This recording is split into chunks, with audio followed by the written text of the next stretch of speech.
వరంగల్ కాంగ్రెస్ లో అంతర్గత విభేదాలు మరోసారి బహిర్గతమయ్యాయి. మాజీ మంత్రి కడియం శ్రీహరిపై మంత్రి కొండా సురేఖ అధిష్టానానికి ఫిర్యాదు చేయడం రాజకీయంగా చర్చనీయాంశమైంది. జిల్లా రాజకీయాల్లో అనవసరంగా జోక్యం చేసుకుంటున్నారని ఆరోపిస్తూ ఏఐసీసీకి కొండా సురేఖ లేఖ రాశారు. పార్టీ క్రమశిక్షణ, స్థానిక రాజకీయాలపై కీలక అంశాలను ప్రస్తావించినట్లు తెలుస్తోంది. ఈ పరిణామం వరంగల్ కాంగ్రెస్ లో అంతర్గత పోరును మరోసారి తెరపైకి తీసుకొచ్చింది. ఇప్పుడు ఈ ఫిర్యాదుపై అధిష్టానం ఎలాంటి నిర్ణయం తీసుకుంటుందన్నది ఆసక్తికరంగా మారింది.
వరంగల్ కాంగ్రెస్ లో అంతర్గత విభేదాలు మరోసారి బహిర్గతమయ్యాయి.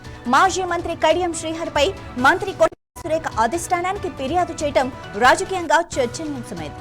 జిల్లా రాజకీయాల్లో అనవసరంగా జోక్యం చేసుకుంటున్నారని ఆరోపిస్తూ ఏఐసీసీకి కొండా సురేఖ లేఖ రాశారు. పార్టీ క్రమశిక్షణ, స్థానిక రాజకీయాలపై కీలక అంశాలను ప్రస్తావించినట్లుగా తెలుస్తోంది. ఇక ఈ పరిణామం వరంగల్ కాంగ్రెస్ లో అంతర్గత పోర్ను మరోసారి తెరపైకి తీసుకొచ్చింది. ఇప్పుడు ఈ ఫిర్యాదుపై అధిష్టానం ఎలాంటి నిర్ణయం తీసుకుంటున్నదే ఇప్పుడు ఆసక్తికరంగా మారింది. ఇదే విషయానికి సంబంధించి మరింత సమాచారం మా వరంగల్ ప్రతినిధి సుధాకర్ అందిస్తారు.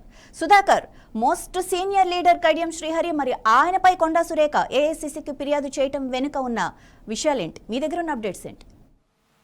Thank you Madhavi.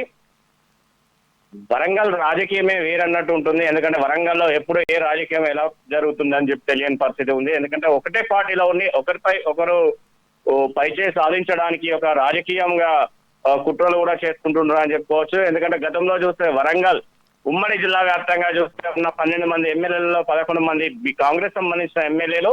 ఇందులో కొండా వర్గం కొండా రూటే సపరేట్ అన్నట్టు ఎప్పుడైనా కూడా ఫైర్ బ్రాండ్ గా ఉండే కొండా సురేఖ మరోసారి ప్రచారంలోకి వచ్చిందని చెప్పుకోవచ్చు. ఎందుకంటే ఇటు శేషంగన్పూర్ ఎమ్మెల్యే కడియం శ్రీహరి అతని నియోజకవర్గంలో అతను దేవాలయాల పైన రివ్యూ మీటింగ్ పెట్టుకొని ఏర్పాటు చేయడంతో పాటు కొండా సురేఖకు సమాచారం ఇవ్వలేదని చెప్పేసి కొండా సురేఖ ఈ రోజు అధిష్టానానికి పిసిసి అధ్యక్షుడికి కొండా సురేఖ శ్రీహరి పైన ఫిర్యాదు చేయడంతో పాటు మహేష్ కుమార్ గౌడ్ అతని పైన విచారణ కూడా చేపడుతున్నట్టు కూడా తెలుస్తుంది. అదే కాకుండా చూస్తే కొండా వర్సెస్ కడియం అన్నట్టు ఉంటుంది. ఎందుకంటే ఎప్పుడైనా కూడా ఇటు బీఆర్ఎస్ పార్టీలో గెలిచి కాంగ్రెస్ కి వచ్చిన తర్వాత కూడా, ఎందుకంటే కొండా సురేఖ కడియం కావ్య ఎంపీగా గెలిపించే బాధ్యత తీసుకొని ఎంపీగా గెలిపించిన తర్వాత కొద్ది రోజులకే వీరిద్దరి మధ్యలో వైర్యం రావడంతో పాటు గత కొద్ది రోజుల నుంచి కూడా ఉప్పు నిప్పులాగా నిలవడం జరుగుతుంది. ఎందుకంటే కొండా సురేఖ ఎప్పుడైనా కూడా వరంగల్లో ఒక హాట్ టాపిక్ గా నిలుస్తుంది. గతంలో చూస్తే ఇటు కొండా వర్సెస్ నాయన్ రాజేందర్ రెడ్డి,